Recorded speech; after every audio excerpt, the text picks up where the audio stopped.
मेरी उंगली कट गई, इसमें भला क्या? मंत्री ने कहा नहीं, जो होता है वो सब भगवान भला ही करते हैं, कोई बुरा नहीं करते भगवान। लेकिन अगले दिन इसको तो मंत्री को जेल में बंद कर दिया, लेकिन अगले दिन शिकार खोलने के लिए चल पड़े सारे सैनिकों के साथ में। एक शिकार मिला और शिकार के मारने के लिए बहुत तेजी से राजा चल पड़े। सारे सिपाही पीछे रह गए, राजा अकेले भाग रहे हैं, शिकार आगे आगे, राजा पीछे पीछे।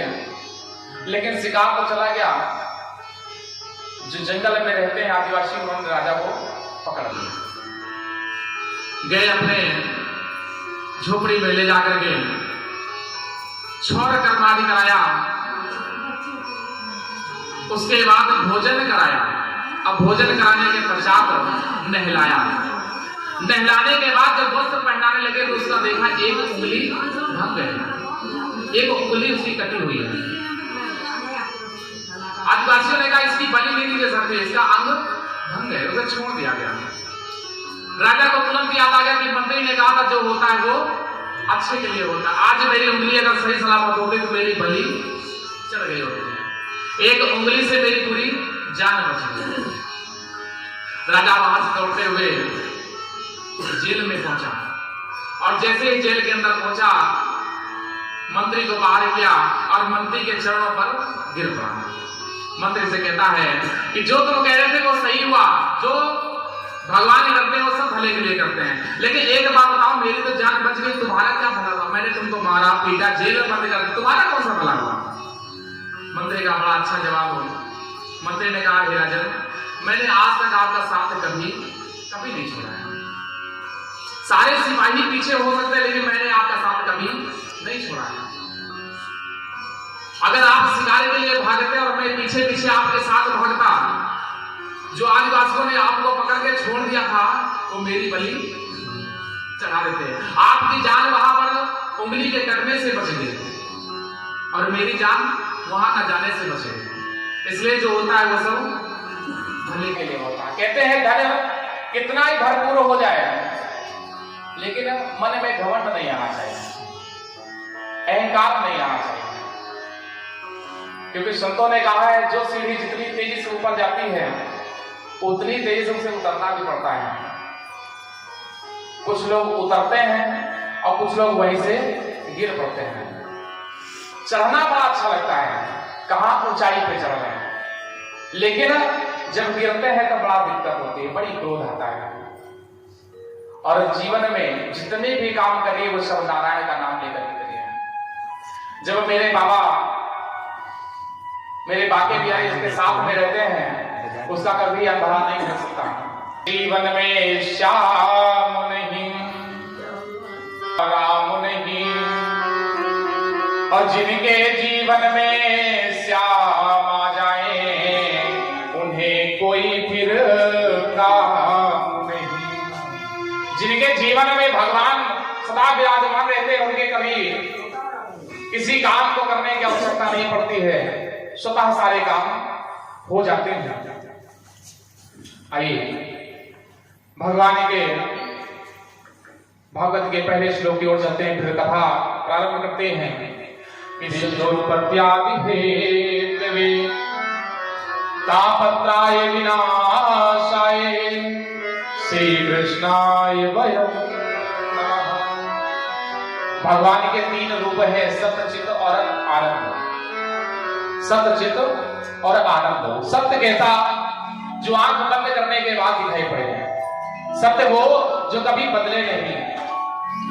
हमें याद नहीं होगा कि हमारा बचपन कब बीता होगा, कब हमारी जवानी खत्म हो जाएगी पता नहीं चलेगा, कब बुढ़ापा चला जाएगा ये पता नहीं है। दिन प्रतिदिन बदल रहा है, जो बदल जाए वो जीवन का सत्य नहीं है। सत्य क्या? कि साच बराबर तप नहीं, हर झूठ बराबर पाप, और जाके हृदय साच है और ताके हृदय आप।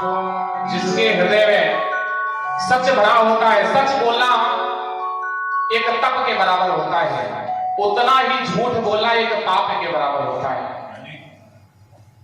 जितना जिसके हृदय में सत्य भरा होता है, सत्य बोलता है,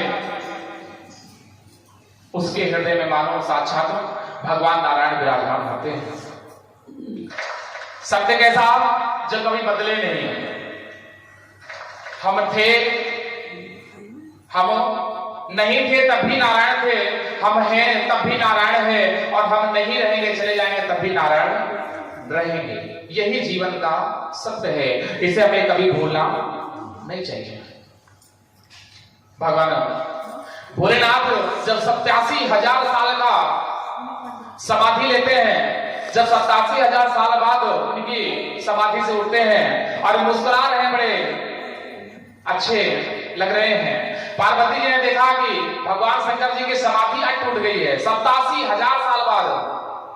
पार्वती जी ने पूछा, महाराज बड़े बढ़िया मुस्कुरा रहे हैं, क्या देखा आपने? तो भगवान भोलेनाथ को एक ही अनुभव था कि जीवन में, संसार में केवल नारायण ही सत्य हैं। कि उमा कहो मैं अनुभव अपना, उमा कहो मैं अनुभव अपना, उमा कहो मैं अनुभव अपना। सत हरि भजन जगत सब सपना, उमा कहो मैं अनुभव अपना, उमा कहो मैं अनुभव अपना। सत हरि भजन जगत सब सपना, सत हरि भजन जगत सब सपना, उमा कहो मैं अनुभव अपना, उमा कहो मैं। उमा, अगर मैं कहूं अपना अनुभव 87,000 साल का, तो एक ही अनुभव देखा कि नारायण ही सत्य है पूरे संसार में, इसके अलावा कोई सत्य नहीं है। आनंद जो आज भगवान की हम लोग कथा सुन रहे हैं, इससे बड़ा आनंद कुछ है नहीं जीवन में। कोई भी काम हम कर लें, बड़ा अच्छा घर में भोजन बना हो, उसे खा लें, उससे मजा आ सकती थोड़ी देर के लिए, लेकिन आनंद की अनुभूति नहीं हो सकती। कहीं घूमने चले जाए अच्छी जगह, थोड़ी देर के लिए मजा आएगी, आनंद नहीं मिलेगा जितना आज भगवान की कथा श्रवण करने के पश्चात आनंद की अनुभूति होगी। कि आज जो कथा सुनी, जो अच्छे अच्छे भजन लगे, अभी चोरी हो जाए, ऐसा नहीं हो सकता। ये आनंद, ऐसा आनंद, तो एक ही चीज में विचार विमर्श चलता था कि लोगों की कल्याण, ऋषि मुनि सोच रहे, ब्राह्मण सोच रहा है कि हमारा नहीं पूरे संसार का कल्याण कैसे हो। इस शोक सागर में डूबे हुए थे कि वहां पर सूत जी महाराज आ गए। जैसे ही सूत जी महाराज को सभी ऋषियों ने देखा तो दंडवत प्रणाम किया। कहते हैं कोई बड़ा बुजुर्ग, माता पिता, कोई ब्राह्मण घर पे, छोटा बच्चा ही क्यों ना हो, अगर ब्राह्मण है उसे देख करके अपने से आसन को छोड़ देना चाहिए, जहां पर आप बैठे हुए हैं खड़े हो जाना चाहिए। लेकिन पंडित जी घुस चले आ रहे, कमरा के अंदर घुस गए, बैठे मन हुए पंडित जी बैठो, नहीं तो चले जाओ। काहे के लिए आए पहले तो ये बताओ, पहले काहे के लिए आए पहले ये बताओ। पड़ोसी परेशान लगता है आज, या घर में कुछ होने वाला है, तभी तो पंडित जी रोज समय चक्कर लगा रहे हैं। सबसे बड़ी समस्या पड़ोसी समस्या। जैसे ही सूत जी महाराज को देखा, सभी ऋषियों ने अपने से आसन पर खड़े हो गए,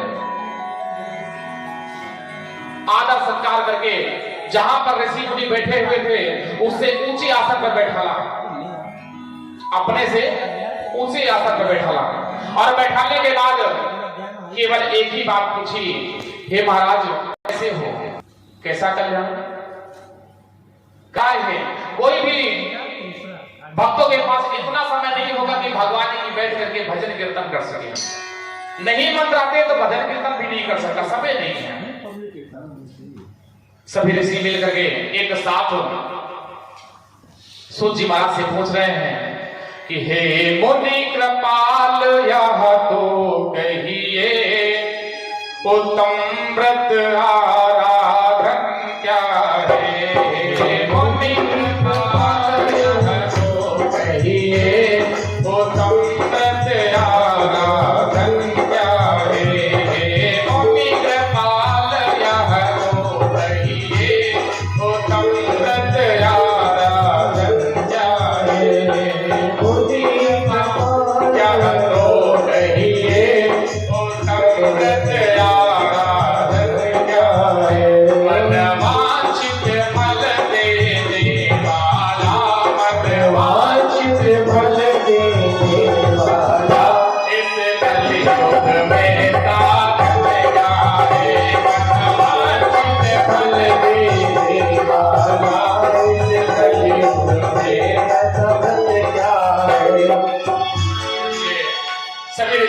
सूत जी महाराज से पूछा, प्रभु संसार में कोई ऐसा उपाय बताइए जो सभी के दुख को नाश करने वाला हो, उनकी मन की इच्छा को प्रकट करने वाला हो, मन की इच्छा को पूर्ण करने वाला हो।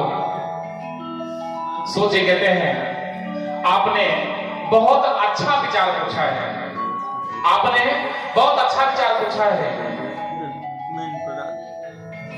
एक समय की बात है कि नारद जी नाना लोगों में भ्रमण करते हुए मृत्यलोक पहुंचे, जहां पर आज हम लोग बैठे हुए हैं। इसे मृत्यलोक इसलिए कहते हैं कि जिस भी चीज में न कभी मृत्यु होनी है, ऐसा नहीं हो सकता कि वो जीवित रहे। और सबको पता है कि हमारी मृत्यु होनी है, सबको पता है, लेकिन फिर भी पूजन पाठ पंडित जी बुढ़ापा आएगा तब कर लेंगे। क्यों? अभी पंडित जी थोड़ा कमा ले, बुढ़ापे में कोई काम तो होगा नहीं, बैठ कर पूजन कर लेंगे। आप बताइए क्या बुढ़ापा आएगा? ये सुनिश्चित है कि बुढ़ापा आएगा? पल भर का भरोसा है। जिसका भरोसा नहीं कि बुढ़ापा आएगा कि नहीं आएगा, पूरा पूजन पाठ सब कुछ हमने बुढ़ापे के लिए छोड़ रखा है। सबको पता है कि पूजन पाठ करना चाहिए। क्यों करना चाहिए? भगवान से मुलाकात हो जाए, परम आनंद की प्राप्ति हो जाए, से पूजन करना चाहिए। लेकिन करना चाहिए हमें तब स्वर्ग की प्राप्ति होगी। ये संतों के मुख से सुना है कि पूजन करेंगे तो स्वर्ग की प्राप्ति होगी। लेकिन स्वर्ग तब मिलेगा जब भगवान का पूजन करेंगे। लेकिन सारा पूजन हमने बुढ़ापे के लिए छोड़ रखा है कि जब बुढ़ापा आएगा तब इस पूजन को अवश्य करेंगे। पता नहीं है कि बुढ़ापा आएगा कि नहीं आएगा, लेकिन पूजन तब करेंगे पंडित जी जब हमारा सब बच्चे अपने कार्य में लग जाएंगे। यहां पर नारद जी नाना लोगों में भ्रमण करते हुए मृत्युलोक पहुंचे, और जैसे ही मृत्युलोक पहुंचे तो उन्होंने देखा एक आश्रम दिखाई पड़ रहा है। नारद जी ने सोचा चलो कुछ जलपान करेंगे आश्रम के अंदर। आश्रम के द्वार पर लिखा था त्यागी बाबा का आश्रम। किसका? त्यागी बाबा का। अंदर जाकर देखा हर जगह पर सोना चांदी से लगा हुआ है। जो त्यागी बाबा सब कुछ त्याग देते हो उनके आश्रम में खूब सोना चांदी इत्यादि भरा हुआ है।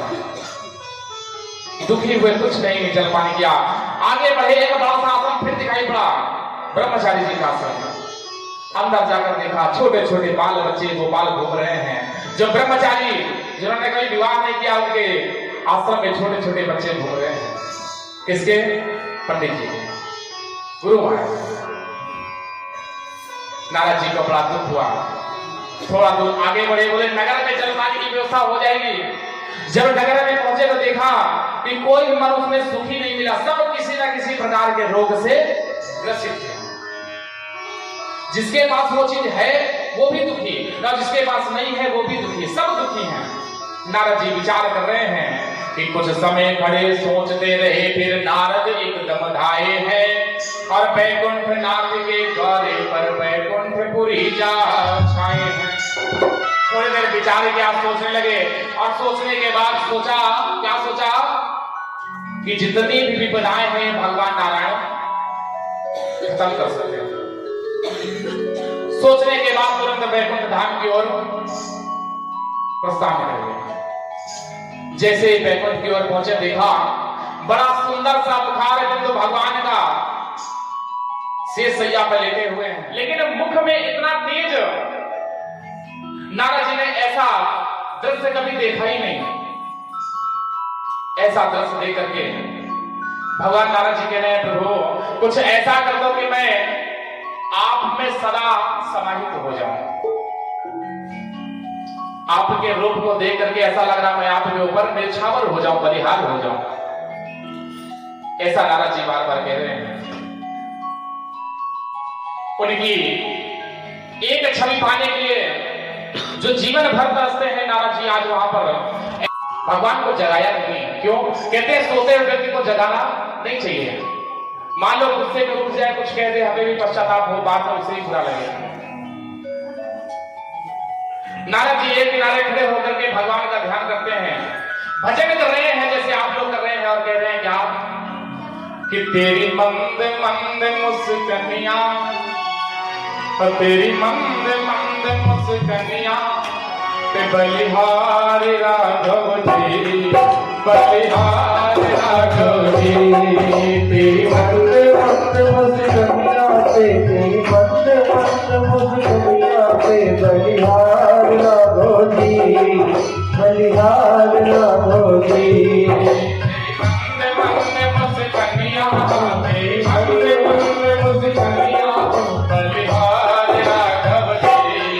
बलिहार राघव जी, बलिहार राघव जी, बलिहार राघव जी।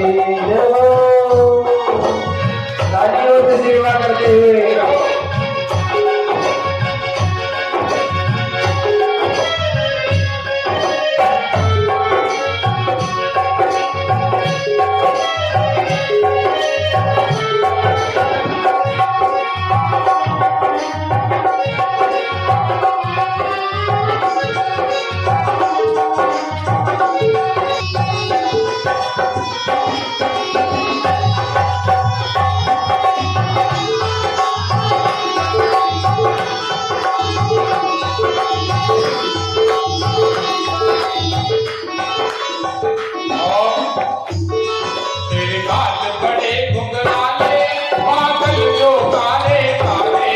तेरे बाल बड़े घुंघराले जो बादल काले काले, तेरे बाल बड़े घुंघराले जो बादल काले काले। तेरी पाँव की पैजनिया में, तेरी पाँव की पैजनिया में बलिहार राघव जी, बलिहार राघव जी, बलिहार राघव जी, बलिहार राघव जी।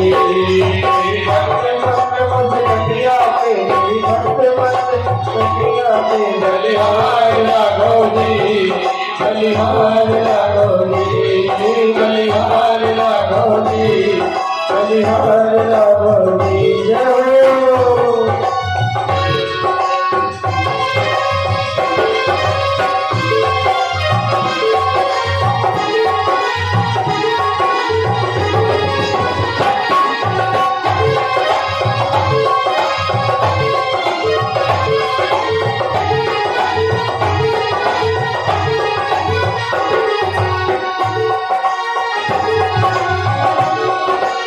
सेवा करते हुए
बलिहार लागो।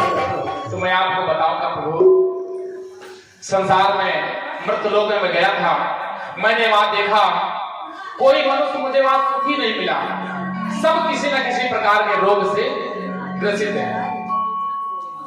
कि कोई तन दुखी, कोई पद दुखी, कोई धन बिन रहत उदास, अब थोड़े थोड़े सब दुखी, असुखी राम के दास। प्रभु आप कोई दुखी नहीं है, सुखी नहीं है, किसी को तन से दिक्कत है, शरीर में कोई समस्या है, कोई मन से दुखी है, किसी के पास धन से दुखी है, लेकिन दुखी प्रभु सब है। आज के समय के अनुसार बताएं तो सबसे ज्यादा लोग पड़ोसी से दुखी हैं। एक पड़ोसी से, एक पुत्र से है तो समस्या, और नहीं है तो समस्या, नहीं है तो घर का वंश कैसे बढ़े इसलिए समस्या है। तो चलो वो तो समझ में आता है कि दुखी है, लेकिन है तो सुनता ही नहीं कोई काम। ये सब आचरण का फर्क होता है। जैसा आप बच्चों को सिखाएंगे वैसा ही वो बड़े होने के बाद आपके साथ कार्य करेंगे। बचपन में ही बच्चों को शिक्षा दीजिए। भगवान नारद जी यहाँ पर भगवान को सब कुछ विस्तार पूर्वक बताने को, वहां पर मैंने जैसे उनका दुख सब नष्ट हो जाए, मैं ये चाहे एक उपाय बताया। इस व्रत को जो भी मनुष्य करेगा उसे सौभाग्य की प्राप्ति हो जाती है, सुख समृद्धि प्राप्ति हो जाती है। नारद जी पूछने लगे कौन सा व्रत है बताइए। तो भगवान कहते हैं सुनो कि तुम श्रवण लगाओ, सुनने में मैं सानंद सुनाता हूं, और संसार का तुम उपकार करो, मैं उत्तम युक्ति बताता हूं। छूटना चाहो और सन्मुख रहो सुख साधन को, तो आदर से सब प्रेम जपो भगवान सत्यनारायण को। आपके मन में कुछ भी किसी प्रकार का दुख तकलीफ हो जाए, भगवान सत्यनारायण का नाम जपना है।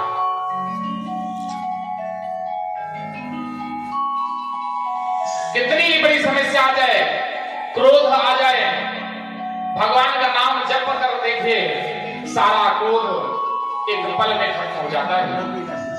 नारद जी ने पुनः एक प्रश्न किया, प्रभु आप जो कथा बता रहे हैं, भोजन बता रहे हैं, एक चीज बताइए, इस व्रत को कब करना चाहिए, किस समय करना चाहिए, क्या क्या सामग्री लगती है, सब कुछ विस्तार पूर्वक बताइए। भगवान कहते हैं जिस दिन तुम्हारे मन में श्रद्धा हो जाए, कोई दिन निश्चित नहीं है, कोई समय निश्चित नहीं, जब तुम्हारे मन में इच्छा हो जाए कि भगवान की कथा सुनने की इच्छा हो रही है, उस समय कथा श्रवण करना चाहिए। लेकिन कथा सुनते समय मन में किसी भी प्रकार का बुरा भाव नहीं होना चाहिए। कथा आप सुन रहे हैं, यहां पर मन कहीं और लगा हुआ है,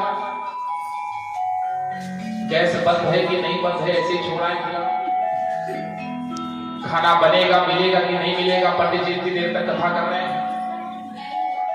जहां पर बैठे हैं वहीं पर भगवान का ध्यान लगाइए। हम इनका ध्यान लगाएंगे, ये पूरे संसार का ध्यान लगाएंगे।